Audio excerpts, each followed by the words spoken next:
नमस्कार दोस्तों, स्वागत है आप सभी का आपके अपने चैनल डी का 6 पॉइंट पर। दोस्तों, रसायन विज्ञान कक्षा 10 के टॉप 60 क्वेश्चन लेकर आया हूं 2021 बोर्ड परीक्षा में, जो बोर्ड परीक्षा में बार बार पूछे जाते हैं और फिर से आने के चांस हैं। और अगर आप ये पूरा वीडियो देख कर जाते हैं तो मैं कह सकता हूं कि आप एक भी क्वेश्चन रसायन विज्ञान के जो भी 3-4 क्वेश्चन आते हैं बहुविकल्पी में एक भी छोड़कर नहीं आएंगे। और एक दो क्वेश्चन आपको अति लघु उत्तरीय प्रश्न भी फंसेंगे। तो शुरू करते हैं वीडियो बिना टाइम वेस्ट किए। तो पहला क्वेश्चन है, प्रबल अम्ल के जलीय विलयन में किसका अधिक होता है? अर्थात जो प्रबल अम्ल होते हैं उनमें अधिक मात्रा किनकी होती है? तो प्रबल अम्लों में अधिक मात्रा H+ आयनों की होती है। ठीक है। तो दूसरा क्वेश्चन है, अम्ल नीले लिटमस को करते हैं। अम्ल नीले लिटमस को कैसा कर देते हैं? तो वह लाल कर देते हैं। इसके साथ ही तीसरा क्वेश्चन है, अम्ल तथा क्षार की परस्पर अभिक्रिया को क्या कहते हैं? जब अम्ल और क्षार अभिक्रिया करते हैं तो उस अभिक्रिया को हम क्या नाम देते हैं? तो उसे हम नाम देते हैं उदासीनीकरण। इसके साथ ही चौथा क्वेश्चन है, निम्नलिखित में से अम्लीय लवण है तो कौन सा अम्लीय लवण है? NaHSO4।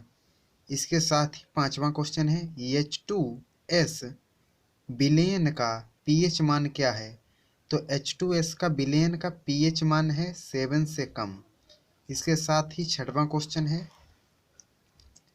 कॉपर सल्फेट विलयन का pH मान क्या होगा? तो कॉपर सल्फेट विलयन का pH मान <7 होगा। इसके साथ ही सातवां क्वेश्चन है,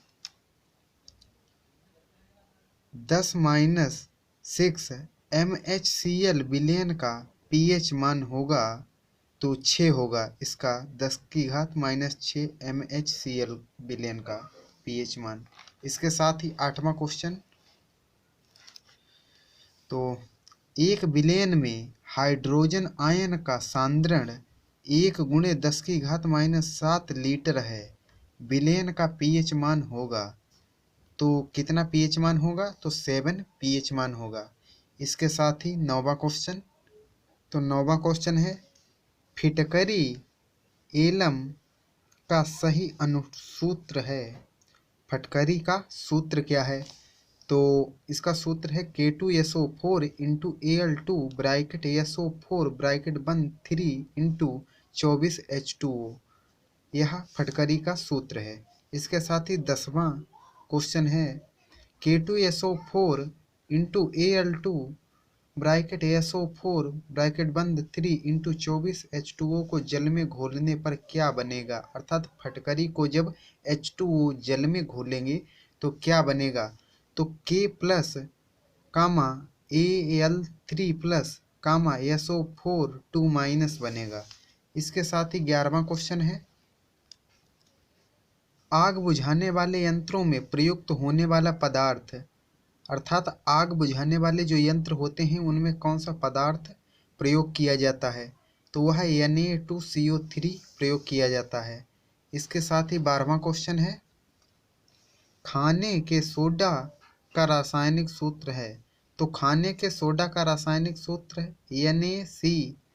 NaHCO3 है। इसके साथ ही 13वां क्वेश्चन है, पेयजल को जीवाणु रहित करने में प्रयोग किया जाता है।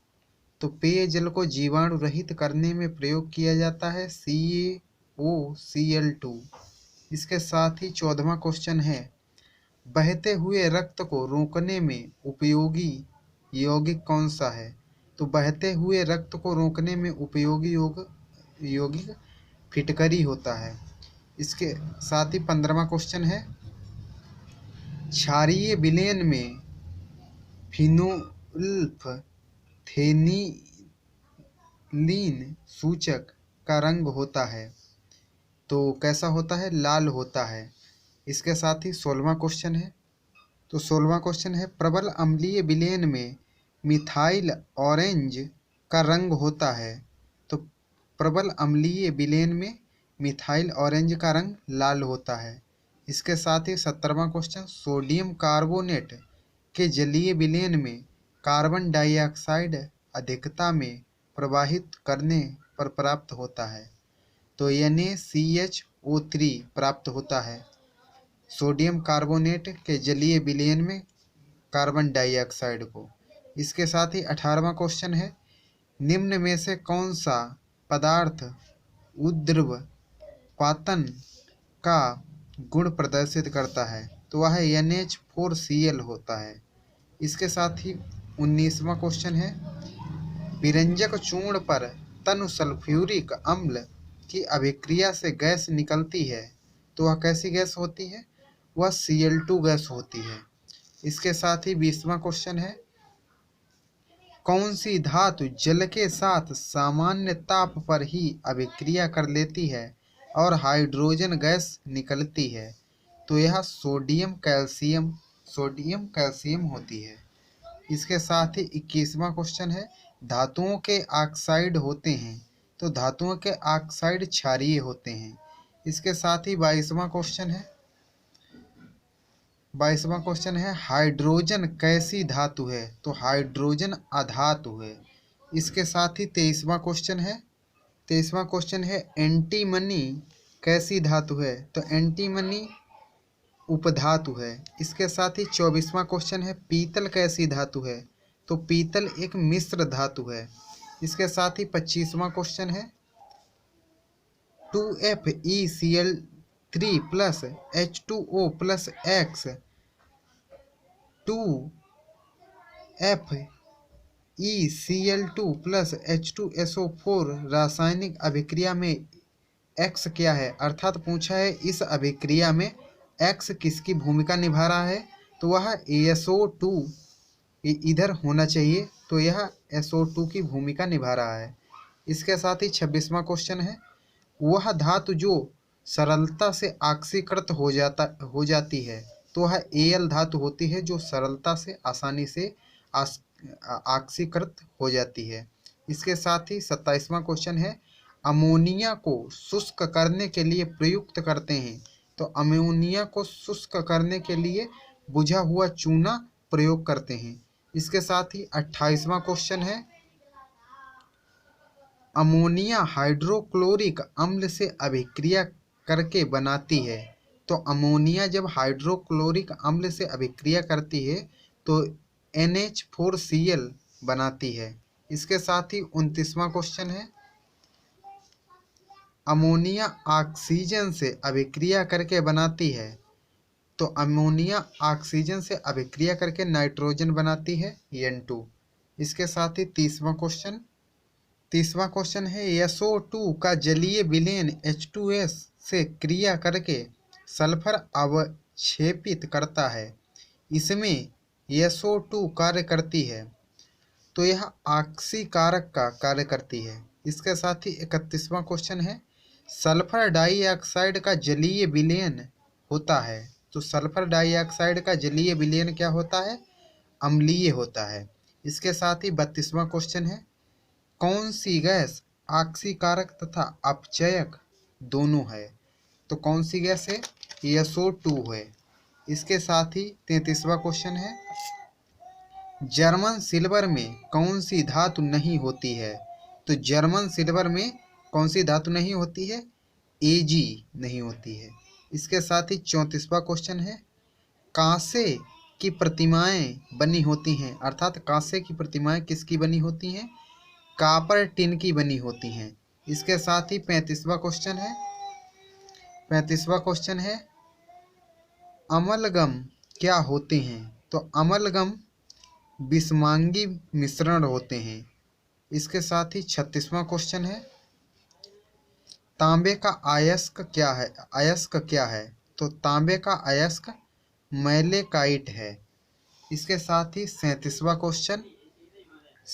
क्वेश्चन है, मैट में मुख्यतः क्या होता है, तो मैट में Cu2S तथा FeS होता है। इसके साथ ही 38वां क्वेश्चन, कॉपर पायराइट का सूत्र क्या होता है, तो कॉपर पायराइट का सूत्र CuFeS2 होता है। इसके साथ ही 39वां क्वेश्चन, फफोलेदार कापर क्या है? तो फफोलेदार कापर कापर जिनमें 2% अशुद्धियाँ होती हैं। इसके साथ ही 40वां क्वेश्चन, चॉक्लोसाइट किसका अयस्क है? चॉक्लोसाइट किसका अयस्क है? कापर का अयस्क है। इसके साथ ही 41वां क्वेश्चन, कापर पायराइट को वायु में गर्म करके सल्फर को दूर करने की क्रिया को कहते हैं। तो कापर पायराइट को वायु में गर्म करके सल्फर को दूर करने की क्रिया को भर्जन कहते हैं। इसके साथ ही 42वां क्वेश्चन, किस तत्व का ऑक्साइड उभयधर्मी है? तो किस तत्व का ऑक्साइड उभयधर्मी है? तो Sn का तत्व का ऑक्साइड उभयधर्मी है। इसके साथ ही 43वां क्वेश्चन है, मुद्रा धातु क्या है? तो मुद्रा धातु सीयू है। इसके साथ ही 44वां क्वेश्चन है, आधुनिक आवर्ती वर्गीकरण का आधार है। तो आधुनिक आवर्ती वर्गीकरण का आधार परमाणु क्रमांक है। इसके साथ ही 45वां क्वेश्चन, तो 45वां क्वेश्चन है, Li विकर्ण संबंध दर्शाता है। अर्थात Li विकर्ण किसका संबंध दर्शाता है? तो यह Mg के साथ दर्शाता है, Mg का संबंध। 46वां क्वेश्चन है, लकड़ी के भंजक आसवान से प्राप्त होने वाला यौगिक है। तो यह मेथिल एल्कोहल है। इसके साथ ही 47वां क्वेश्चन है, कार्बनिक यौगिकों का मुख्य स्रोत है। तो कार्बनिक यौगिकों का मुख्य स्रोत कोल, तार तथा पेट्रोलियम है। 48वां क्वेश्चन, एरोमेटिक यौगिक कौन है? तो एरोमेटिक यौगिक C6H6 हैं। तो 49वां क्वेश्चन, एसिटिक अम्ल में क्रियात्मक समूह है। तो एसिटिक अम्ल में क्रियात्मक समूह COOH है। तो 50वां क्वेश्चन, फॉर्मल्डिहाइड का IUPAC नाम क्या है? तो फॉर्मल्डिहाइड का IUPAC नाम मेथेनल है। इसके साथ ही 51 क्वेश्चन है, एसिटिक अम्ल का IUPAC नाम क्या है? तो एसिटिक अम्ल का IUPAC नाम एथेनोइक अम्ल है। इसके साथ ही 52वां क्वेश्चन, कार्बनिक यौगिक अकार्बनिक यौगिक की तुलना में कैसे होता है? अर्थात कार्बनिक यौगिक अकार्बनिक यौगिक की तुलना में कैसा होता है? इसका क्वथनांक व गलनांक अपेक्षाकृत कम होता है। इसके साथ ही 53 क्वेश्चन, तो 53वां क्वेश्चन है, एल्केनो का सामान्य सूत्र है। तो एल्केनो का सामान्य सूत्र CnH2n+2 है। इसके साथ ही 54वां क्वेश्चन है, एल्कीन श्रेणी का प्रथम सदस्य है। एल्कीन श्रेणी का प्रथम सदस्य एथिलीन है। इसके साथ ही 55वां क्वेश्चन, जब एथेनॉल को सांद्र H2SO4 के साथ 160 सेंटीग्रेड से 170 सेंटीग्रेड पर गर्म करते हैं तो उत्पादित यौगिक का नाम है एथिलीन। तो इसी के साथ ही 56वां क्वेश्चन, पॉलीथीन किस यौगिक का बहुलक है? तो पॉलीथीन एथिलीन का बहुलक है। इसके साथ ही 57वां क्वेश्चन है, एसिटिक अम्ल में कितने अम्लीय हाइड्रोजन परमाणु होते हैं? तो 1। एसिटिक अम्ल में हाइड्रोजन अम्लीय परमाणु 1 होता है। इसके साथ ही 58वां क्वेश्चन, मार्स गैस का रासायनिक सूत्र। तो मार्स गैस का रासायनिक सूत्र क्या है? CH4 है। इसके साथ ही 59वां क्वेश्चन है, साबुन बनाने में तेल के साथ प्रयोग में लाया जाता है। अर्थात साबुन बनाने में तेल के साथ किसे प्रयोग में लाया जाता है? तो वह कास्टिक सोडा होता है, जिसे सोडियम हाइड्रॉक्साइड भी कहते हैं। इसके साथ ही अंतिम क्वेश्चन और 60वां क्वेश्चन है, एल्कोहलों के विहाइड्रोजनीकरण के यौगिक प्राप्त होता है, अर्थात एल्कोहलों के विहाइड्रोजनीकरण के यौगिक प्राप्त होता है एल्डिहाइड में। तो इसी के साथ ही इस वीडियो को एंड करते हैं। आशा करते हैं आपको वीडियो अच्छा लगा होगा। अगर वीडियो अच्छा लगा है तो लाइक करिए, कमेंट करके बताइए कैसा लगा, और चैनल पर पहली बार आए हैं तो चैनल को सब्सक्राइब करके बेल आइकन को प्रेस कर दीजिए, जिससे हमारी नई आने वाली वीडियो की अपडेट आपको मिल जाएगी। और अपने दोस्तों के पास शेयर कर दीजिए, और मिलते हैं अगले वीडियो में। तब तक के लिए जय हिंद, जय भारत, वंदे मातरम।